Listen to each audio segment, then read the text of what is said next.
Good afternoon. My name is Afton Thomas, Associate Director for Programs here at the Center for the Study of Southern Culture.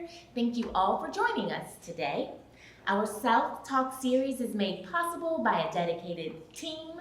Thank you to my center colleagues, Rebecca Loft-Cleary, who promotes our events on social media and our website, Andrew Bryant, the center's operations manager, Dr. Andy Harper, director of the Southern Documentary Project, and my go-to person for technical assistance, and Dr. Katie McKee, the center's director.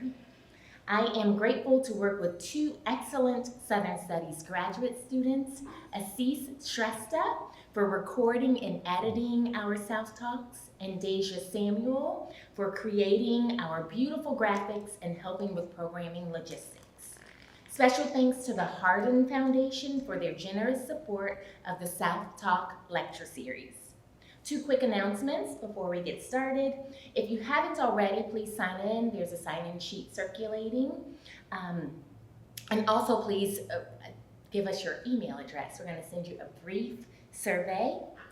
Our next SouthTalk is scheduled for next Wednesday, October 1st. Can you believe it? It's October already, at 6 p.m. when we host a screening of the documentary King Cole next door in Overby Auditorium, located in the School of Journalism and New Media. A lyrical tapestry of a place and people, King Cole meditates on the complex history and future of the coal industry, the communities it has shaped, and the myths it has created. While situated in the communities under the reign of King Cole, the film transcends time and place, emphasizing how all are connected through an immersive mosaic of belonging, ritual, and imagination. The documentary's filmmaker, Elaine McMillian Sheldon, is the center's visiting documentarian. In addition to the film screening, Southern Studies students will have the opportunity to meet with Elaine for one-on-one consultations on their works in progress. This visiting documentarian series is made possible in part by Berkeley Hudson Visiting Documentarian Fund. You can find more information about this event and others on the center's website. Follow us on social media or sign up to receive our monthly newsletter. Now, to introduce today's SouthTalk speaker, Jessica Scott is an associate professor of gender studies at West Virginia Wesleyan College and author of Home is Where Your Politics Are. Scott's primary interest is in the spatial politics of sexuality, which has led to a lifelong preoccupation with what it is like to live in different places, particularly West Virginia and South Africa. Scott is the co-founder of the Center for Restorative Justice at West Virginia Wesleyan College. Please join us in welcoming Jessica Scott.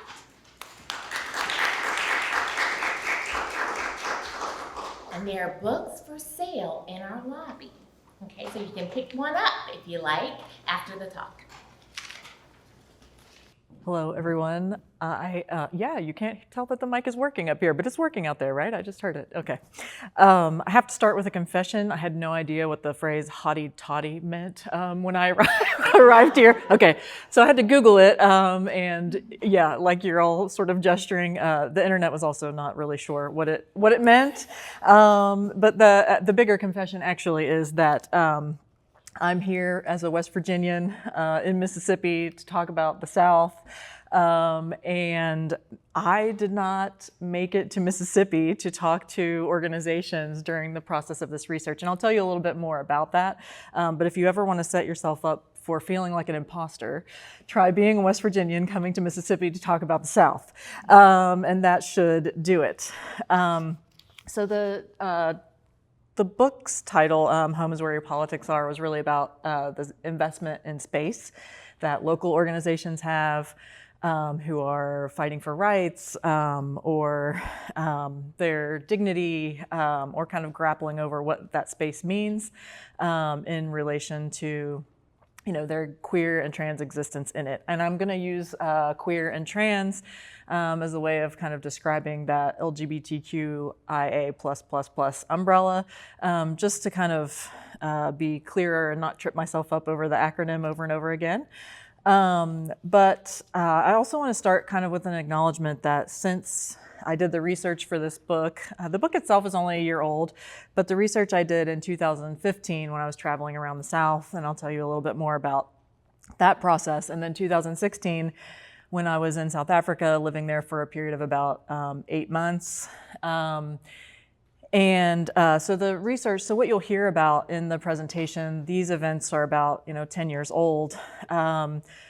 But I think the relevance of those events is that they have some explanatory power in helping us to see how we got where we are now. And what I want to say about where we are now is that it's just a very dangerous time for trans youth, especially. All of the legislation seems to be targeting that particular demographic. And then for Black and brown people, the escalation of racist rhetoric and the encounter with policing and detention. And so I think that those are the realities that we're facing now. And I hope that thinking through some of the conflict or tension within the space of queer rights and organizing helps us think about kind of how we got here and how we might maybe hopefully get ourselves to a different place. So the margins in the title is about space. So thinking about the South as a space, a lot of activists that I talked about, the founders of Southerners on New Ground, for instance, talked about the South as a place that for national organizations, whether that's national organizations like NOW or national organizations like the Human Rights Campaign, seeing the South as a place that's just, it's impossible to make any progress there when it comes to thinking about queer and trans rights.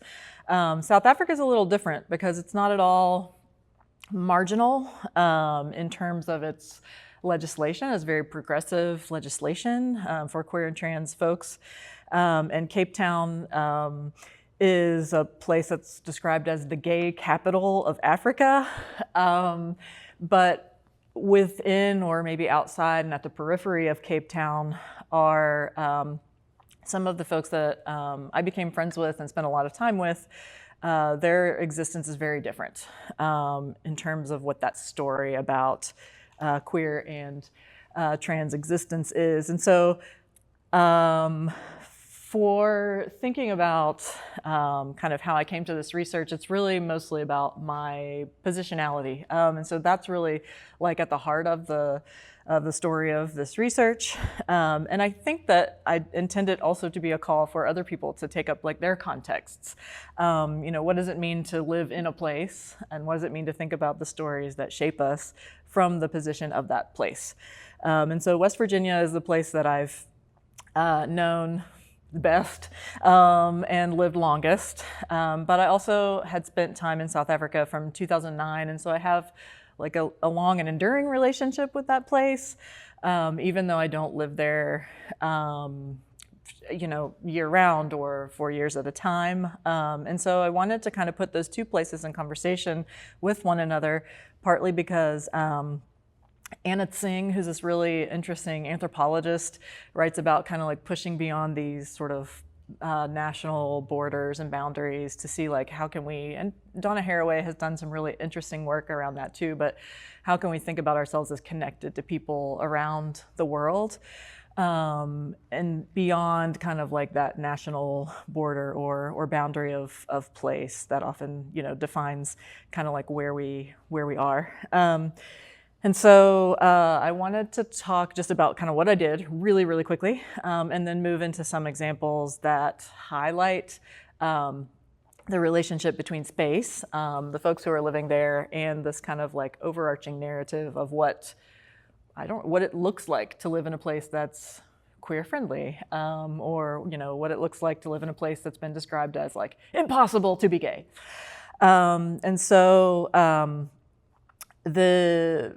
in 2015, I was working full time, and I would take the weekends and I would just drive from West Virginia wherever I could get to an event. And so it wasn't the distance that kept me from Mississippi. I had an event in Hattiesburg, or an organization in Hattiesburg that I was going to talk to.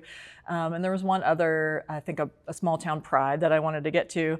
And just the connections with the organizers didn't work out then. But I did end up driving. It's like a 10-hour drive from West Virginia to Atlanta. I did make that drive several times. I spent a lot of time in North Carolina. And I made connections with an organization in South Carolina called the Gender Benders. And I went to several of their events, and even walked from Selma to Montgomery with them. They participated in that commemorative walk that happens in March, and I participated with them as well. And so I did spend time with several organizations, but there was a lot of constraint on that time because I was driving from West Virginia great distances to those organizations. I was interested in discourse or talk around living in a place, organizing as queer and trans people, and how that discourse interacted with the kind of like overarching story of like what it means to be queer people living in the world, that the city is friendlier, that you should go somewhere else, those kinds of things. I was wondering how people interacted with those stories from their locations. And then in South Africa, I was there for a period of 8 months or so, and I spent most of my time with an organization called Free Gender, and you'll see pictures of the lovely members of Free Gender. They're a Black lesbian organization in an area of Cape Town called Khayelitsha, and you'll see pictures of Khayelitsha as well. I tried to make the slides just images that I thought were beautiful, representative, and that you might enjoy. Or otherwise, some of them are a little provocative, not explicit, just provocative, in relation to the title, the topic of the talk. And so Free Gender, I would spend a lot of time with. I developed close relationships with them, but I didn't really interview them for the research. It was more about building relationships with them and trying to contribute to their work, even though I didn't speak the language that they operate in. They really enjoyed having me there, and I was a driver a lot of times. I spent hours and hours of having no idea what was going on around me. But I thought that, like, in terms of epistemology, that was a really important reminder of the limits of kind of what we can know about a space or about, what's happening there. So I would go to events really similarly to what I did in the South here in South Africa. I'd just find an event, go to it, record talks or speeches that were given, or interview founders and directors to see what they said about their work and where it happens. And so one of the examples that I think stays in my mind the longest, probably, about this relationship between space and conversations about queerness was one that happened in North Carolina, a little town in North Carolina that was doing a little bit of advocacy around their Amendment 1 at the time, which was an anti-same-sex marriage amendment. They were doing some advocacy around that, and they met in the library, and there was this confrontation between the group of folks who were organizing and the group of folks who were like, we don't want you doing this here, and what they said was, this ain't Asheville. If you want to organize around queer stuff, go to Asheville, and they're like, well, we live here too, these contests over space are like groups of people who all share the same space, who all live in the same space, and some are like, this is not Asheville, this ain't Asheville, we don't do this here. And the other folks were like, we live here too. But Asheville was clearly like the gay place, the place to do this kind of activism, and other spaces like the rural county where these folks lived was not. And so the margins are also a place that I found replicated themselves over and over and over again. Everywhere you went, there was somewhere that it was sort of like, well, no matter how bad it is here, it's worse there. And so it's not like a static concept, the idea of rural versus urban or any of those other kind of binary things. It's just sort of the idea that somewhere else is worse. And usually that place is more rural, usually that place is further away. or further south in a lot of cases. So that those pictures were just, these are in Kyalicha, in one of the parks where free gender would meet a lot. There was just tons and tons of mosaic. And so I just wanted to include those because they were images from the park and the mosaic that's in the park. So this question might be more interesting to me than it is to you, but I had to kind of think about it because as I would be in North Carolina or South Carolina, it's like West Virginia just feels different and weird. It's kind of between the North and the South. It has a different history than a lot of Southern states. We formed, during the Civil War, and it was about becoming a part of the Union. And though there's no innocence there around like our relationship to slavery that was happening at that time, it's just that the context in which we were formed puts us in this weird position of between North and South. I included this map, which is part of the Movement Advancement Project, just to demonstrate how similar our policy landscape is to a lot of the South. And so this one, I think this map is probably outdated because we're being hit with those anti-trans laws so quickly.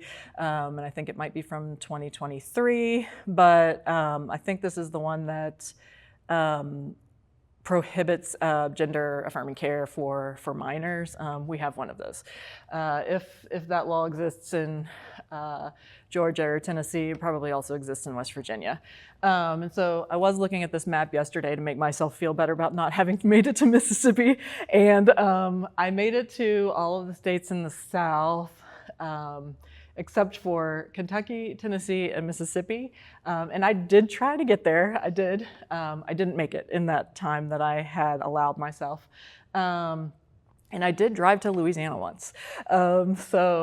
Actually Florida also. I didn't make it to Florida. I read a lot about some things that were happening in Florida, but I didn't make it there as part of the research. So we look a lot like the rest of the South in terms of our policy landscape.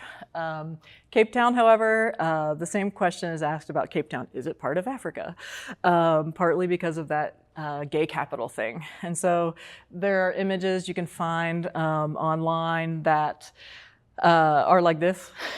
I did not make this image, but where, the rainbow is, kind of coming out of Table Mountain.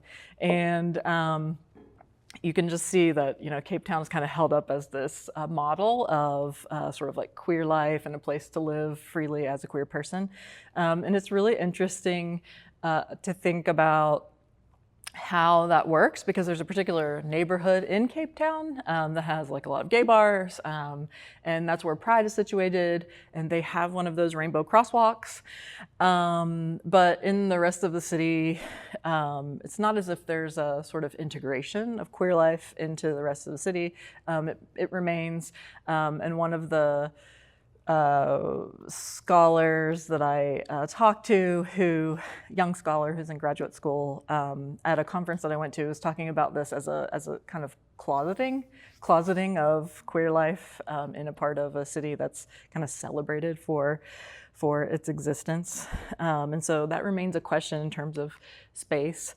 And I included these images. There are lots of images you can find where photographers have done kind of like the division, the segregation of hyper wealthy areas of the city and areas that are really characterized by poverty.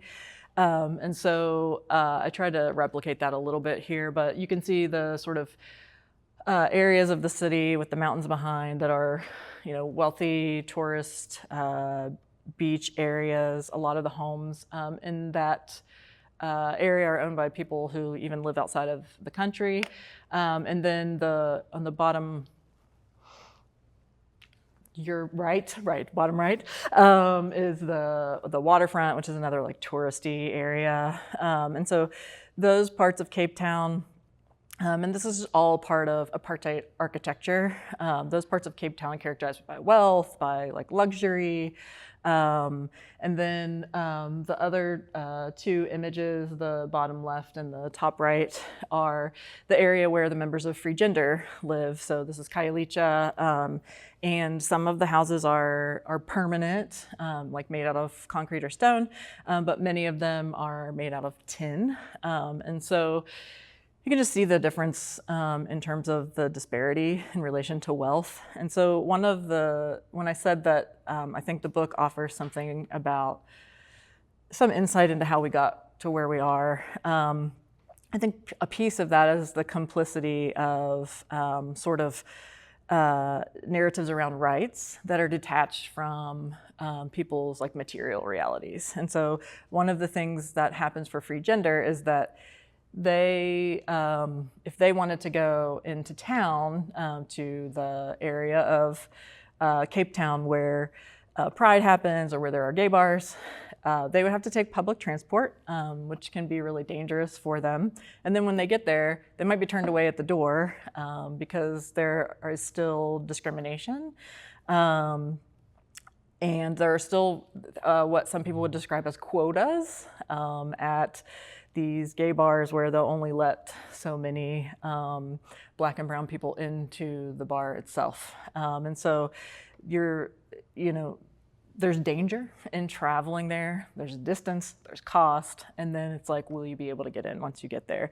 And so the reality of, this question is like, maybe it depends on who you are, your experience of Cape Town, what that's like.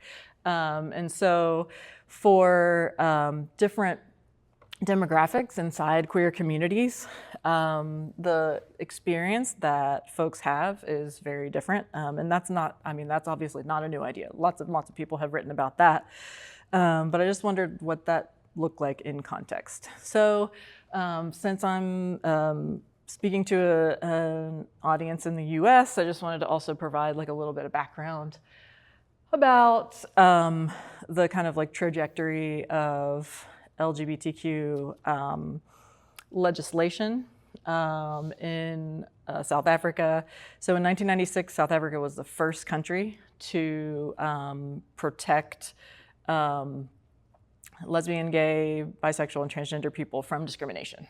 They became the first country to do that. I saw this little sort of disc model of European legalization of same-sex marriage the other day, and South Africa also fits very early into that. If you were looking, they didn't include any African countries on that disc, but it went from like 2001 to like the most recent European one, and South Africa would have been right there among the first few. And so there's a really strong history of civil rights legislation. They have a very enviable constitution in South Africa. Everybody's rights are guaranteed, and that is articulated. And so it's unique on the African continent for that, but it's also unique in the world for that, I think. And part of that has to do with the timing of the anti-apartheid movement, et cetera, et cetera, et cetera. I did also want to read to you one description of what happened in the US. Apologies for toggling back and forth between the two contexts.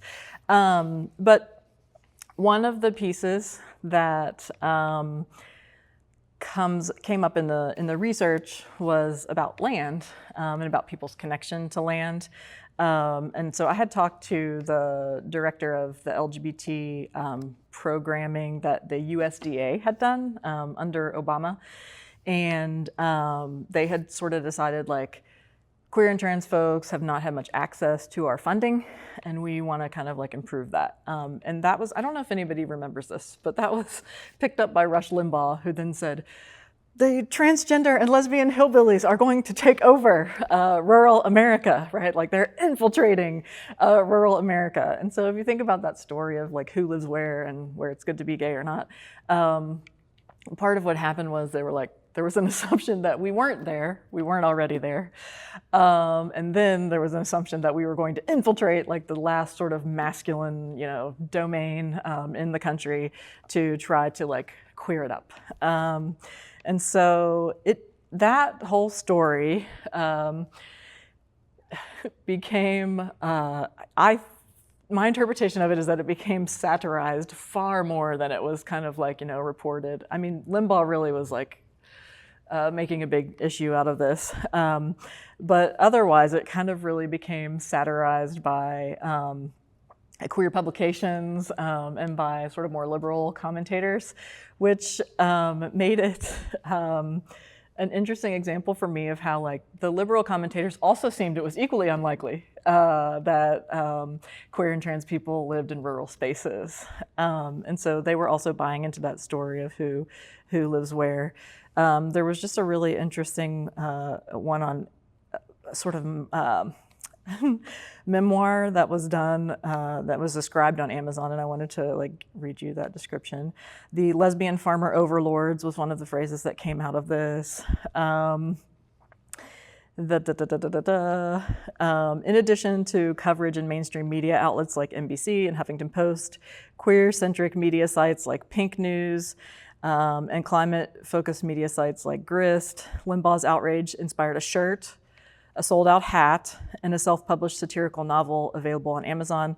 The novel features lesbians who arrive with laser-shooting dairy cows to infiltrate formerly conservative farmland. The idea of queer farmers coming back to the land and calling it home was as bizarre to commentators from a liberal angle as it was from a conservative one. The story only works as a joke if the idea of lesbian farmers is as absurd to the one group as it is to the other. And so the other, so this idea of land in South Africa was very relevant because there was huge conversation about redistribution of land. Even now, 30 years post-apartheid, a vast majority of the land is owned by white South Africans, whereas Black South Africans, who make up the vast majority of the population, have very little access to land. And so that conversation was really relevant when I was in South Africa. And if you think about displacement or land appropriation in the US as well, that sort of story is kind of missing because of how queer people and trans people are not associated with a relationship to the land, which is a thing I described kind of as alienation. And I think I see that with my students when they say kind of like, oh, the last thing I want to do is stay here in West Virginia. Like, I've got to go somewhere else, and it's just like, but we need you here. Like, how else is anything supposed to change?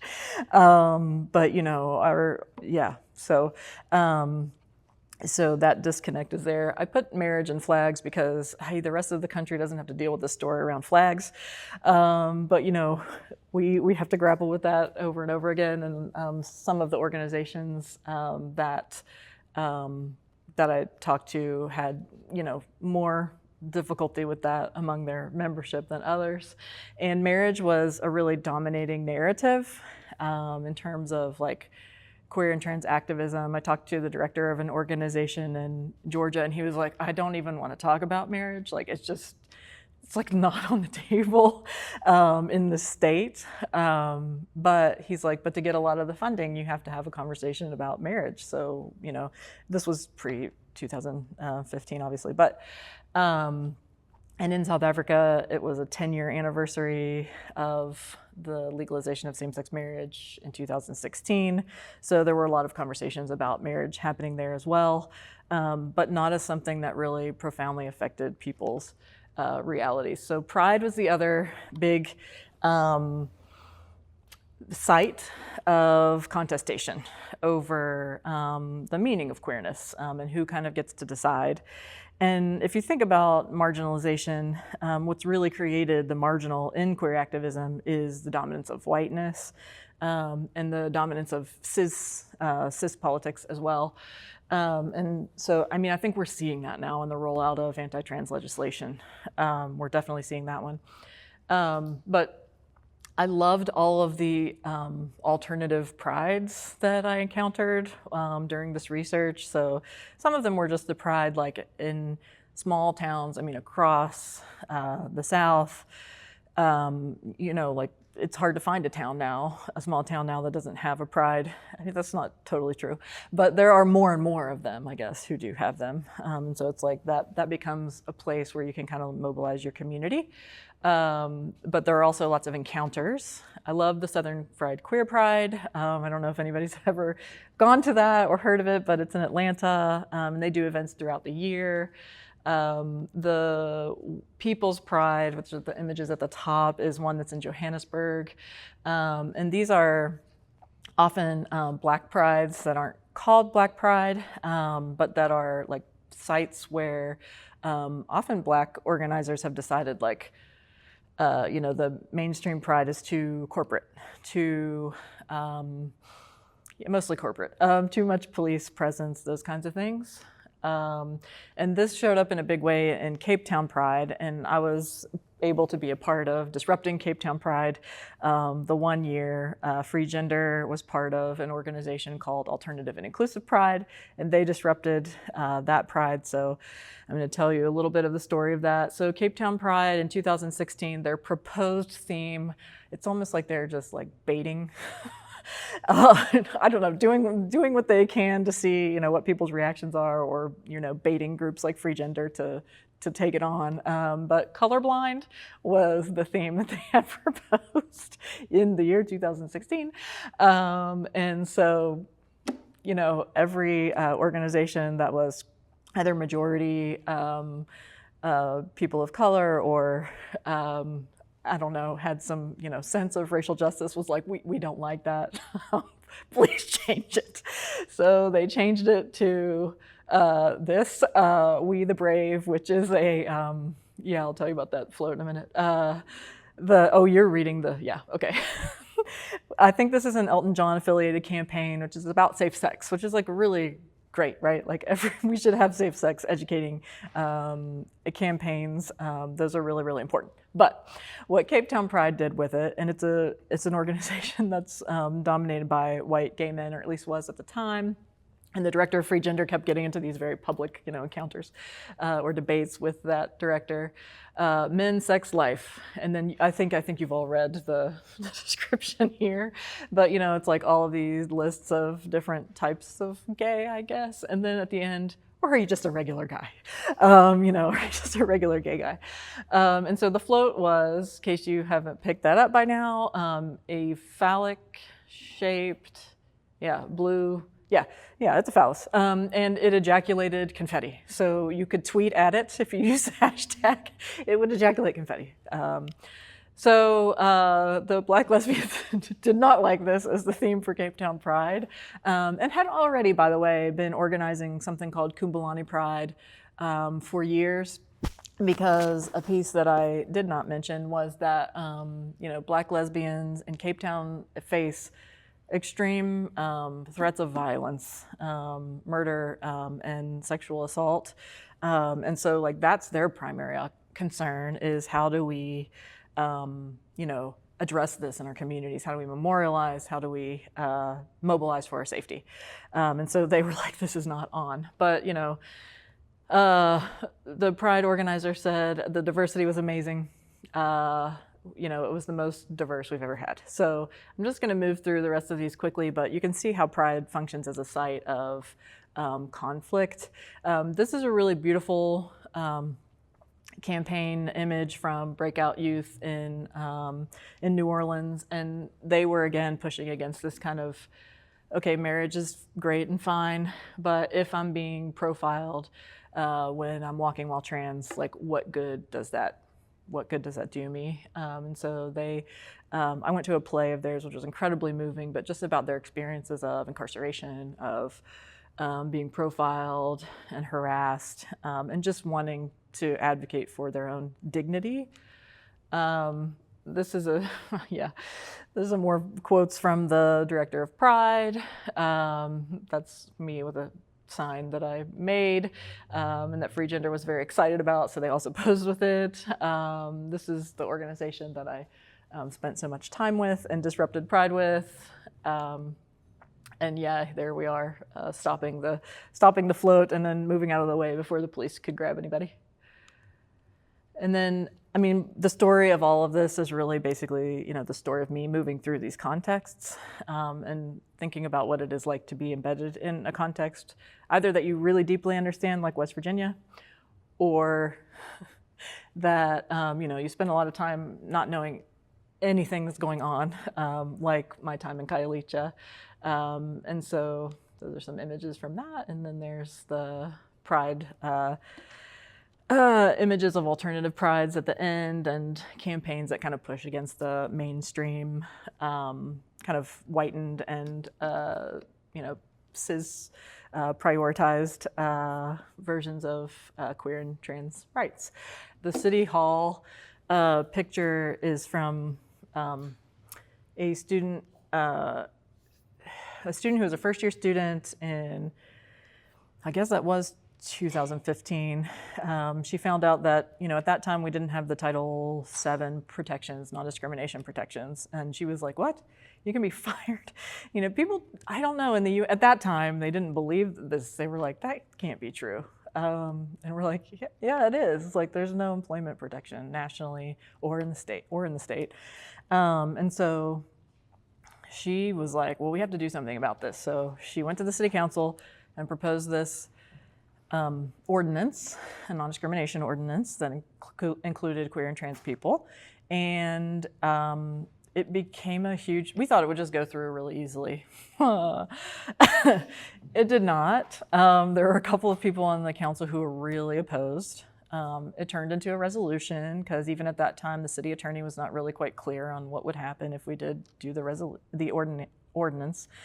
But what ended up happening was we got all of these business owners to sign on to say that they agreed with this principle of non-discrimination. We got religious leaders to come together.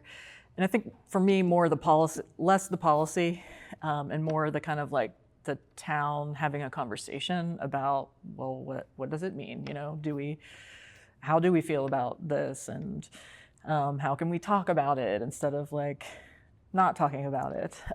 It became a huge, for our small town, movement to, you know, kind of get this resolution on the books. And then now, 10 years later, they are adopting the ordinance. And we have a couple of gay members of the city council. The vote at the time was maybe like, I don't know, it was sort of, I think it was split 5-5. I don't know how there are 10 people on city council in this tiny town. But, and the mayor broke the tie. And now 10 years later, the vote is like 8-2 for. And so I think one of the things about context is we've seen that like that has changed the context of the town, of the small town over time, just engaging in that conversation over and over again. Whereas with other towns in West Virginia, where our statewide advocacy organization tried to kind of get it secretly on the books, it backfired in a huge way. And like there was lots of kind of nasty opposition to it, to those ordinances or resolutions. And so it's been really incredible to see that kind of trajectory over time.